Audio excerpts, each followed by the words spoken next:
দেখতেই পাচ্ছেন রাজার বংশধর, নামের মধ্যেই রাজকীয় ভাব। আমরা নামেও রাজা, কামেও রাজা। তা রাজা যে সেরা তার বলবার কিছু নাই। তো ধরে নিয়ে আসছেন যখন কিছু কথা বলে যাই। মামুর উঠার যে ফাফল দিছে ওরা সেরা। ওরা যে হাড়ে কাঁচা মিঠা মামের ফাফল আম সত্য আম চকলেট খাচ্ছে। আমরা পাচ্ছি কোথা থেকে আম, তারপরে লিচু খাচ্ছে। লিচুটা পাচ্ছে মিঠে আমাদের রাজশাহীতে। আমাদের রাজশাহী হচ্ছে ফলের শহর। খালি কি ফল, আরো বাইরের হাড়ে কালাই রুটি ক্ষীরের চমচম। আহা কি সুন্দর মিষ্টি, একবার খেলে পেরান জুড়ে যাবে যে। মিষ্টির কথা কি আর বলবো, খাবারের কথা কি আর বলবো, বললে শেষ হবে না যে। এরপর বিনোদনে আসি।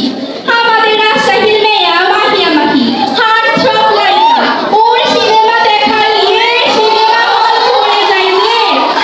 ইংরাজি বললে আবার কিছু মনে করবেন না যে আমরা আবার শিক্ষিত জাতি। আমাদের বলা হয় শিক্ষা নগরী। আর এই যে নোয়াখালীর আপা ওদের বলা হয় ভিক্ষা নগরী। ভিক্ষা করতে চলে আসছে যে লাভাই কেন কে নাই আবার এখানে ভিক্ষা যাবে। নাম শুনেই বাঁচতে পারছেন, নামের পিছে আছে খালি, ওদের সবই খালি। নামের মুখারা শুধু ফাফড় নেই। তারপর আমাদের আছে পদ্মা নদী। নদীর কাঁধে বসে প্রাকৃতিক বাতাস খেতে পারবেন যে। আহা পেরান জুড়ে যাবে যে।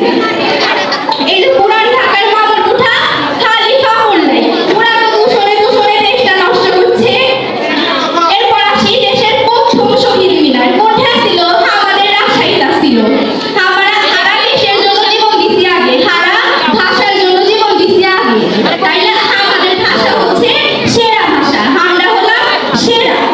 এরপর আমাদের রাজশাহী কুটির শিল্পে বিখ্যাত।